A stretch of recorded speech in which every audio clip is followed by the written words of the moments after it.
तुमच्या computer skills upgrade करायच्या आहे? दिशा कम्प्युटर इन्स्टिट्यूट घेऊन आले आहेत महा डिस्काउंट ऑफर। आता कोणताही कोर्स करा फक्त 1800 रुपयांमध्ये। पाकिस्तानकडून सातत्याने होत असलेले ड्रोन हल्ले आणि त्याचबरोबर शेलिंग म्हणजे तोफगोळ्यांच्या माऱ्यामुळे सगळ्यात जास्त फटका हा जम्मू काश्मीरमधल्या वेगवेगळ्या भागांमध्ये बसल्याचं पाहायला मिळतं आहे। जम्मू काश्मीरमधील रजौरी सेक्टर असेल, त्याचबरोबर पूंछ सेक्टर असेल, इथे मोठ्या प्रमाणामध्ये शेलिंग म्हणजे तोफगोळ्यांचा मारा पाकिस्तानच्या माध्यमातून केला जातोय आणि या सगळ्यामुळे सगळ्यात जास्त नुकसान जे आहे तिथल्या घरांचं, नागरी वस्तीचं आणि त्याचबरोबर लोकांच्या मालमत्तेचं होताना सुद्धा पाहायला मिळतंय। जिथे हा तोफगोळा रात्री पडला ती दृश्य आपण पाहतोय, हा मोठा खड्डा जिथे पडलेला आहे इथे प्रामुख्याने तोफगोळ्याचा मारा झाला आणि त्यानंतर त्याच्या आजूबाजूला असणारे सगळे जे काही साहित्य आहे त्याचं मोठ्या प्रमाणामध्ये नुकसान झालं। या तोफगोळा जिथे पडला त्याच्या बाजूलाच ही कार उभी होती आणि नवी कुरी कार सुद्धा या अवस्थेमध्ये आता आपल्याला पाहायला मिळते। सगळे लोखंडी जे काही भाग आहेत कारचे ते पूर्णपणे उद्ध्वस्त झालेले आहेत, टायर फुटलेले आहेत आणि कारच्या सगळ्या काचा ज्या आहेत त्या सुद्धा फुटल्याचं पाहायला मिळतं आहे। लोकांच्या मनात रजौरीमध्ये भीतीचं वातावरण आहे, कारण मोठ्या प्रमाणामध्ये अशा पद्धतीच्या शेलिंगचा मारा जो आहे तो पाकिस्तानकडून सातत्याने केला जातोय।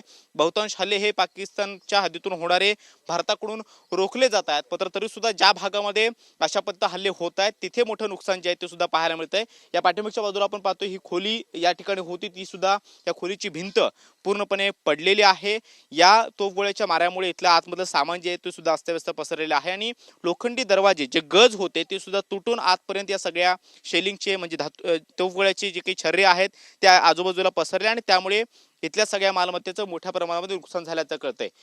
हा घराचा जिना आहे, या जिन्याच्या आजूबाजूला सुद्धा जे काही साहित्य होतं ते सुद्धा पूर्णपणे उद्ध्वस्त झालेलं आहे आणि घराच्या भिंतीवरती सुद्धा या शेलिंगचे छर्रे जे आहेत ते मोठ्या प्रमाणामध्ये पाहायला मिळत आहेत आणि प्रामुख्यानं या घराच्या आतमध्ये सुद्धा जो समोरचा हॉल आहे त्याचं सुद्धा मोठ्या प्रमाणामध्ये नुकसान जे आहे ते सुद्धा झालेलं पाहायला मिळतं आहे।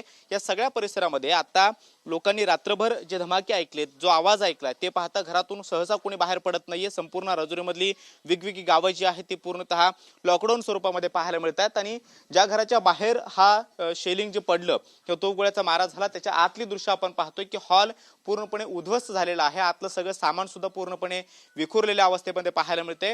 काल संध्याकाळी 6 वाजल्यापासून पाकिस्तानकडून सुरुवातीला LOC वरती गोळीबार सुरू करण्यात आला आणि त्यानंतर जे ड्रोनचे हल्ले आहेत ते सुद्धा जम्मू काश्मीर आणि रजौरी सेक्टरमधल्या अवकाशामध्ये पाहायला मिळाले। मात्र ड्रोनच्या माध्यमातून होणारे हल्ले हे भारताच्या एअर डिफेन्स सिस्टीमनं हाणून पाडलेले आहेत। मात्र जिथे शेलिंग पडलेलं आहे, जिथे तोफगोळ्यांचे मारे होत आहेत त्या भागामध्ये मात्र नागरी वस्तीचं मोठ्या प्रमाणामध्ये नुकसान होते। पाकिस्तान सातत्यानं नागरी वस्तीला, मानवी वस्तीला टार्गेट करत आहे आणि अनेक भागामध्ये अशा पद्धतीचे हल्ले जे आहेत ते होताना पाहायला मिळत आहेत। लोकांची घरं पूर्णपणे उद्ध्वस्त झालेली आहेत, मालमत्ता उद्ध्वस्त झालेली आहे आणि पाकिस्तानकडून अशा पद्धतीनं जवळपास 4 ते 5 दिवसापासून पूंछ सेक्टर असेल, त्याचबरोबर राजौरी सेक्टर असेल, इथे अशा पद्धतीने हे तोफगोळ्याचे मारे जे आहेत ते होत आहेत आणि त्यामुळे हे सगळं नुकसान होताना पाहायला मिळतंय।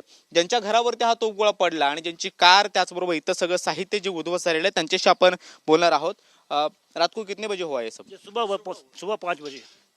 क्या हुआ? धमाके की आवाज सुने आपने? पहले धमाके की आवाज़ सुनी साइड पे, आगे पीछे पड़े हैं। उसके बाद हमारे घर में जब पड़ा पूरा अंधेरा ही अंधेरा हो गया, धुआं ही धुआं हो गया अंदर, सब पता ही नहीं चला।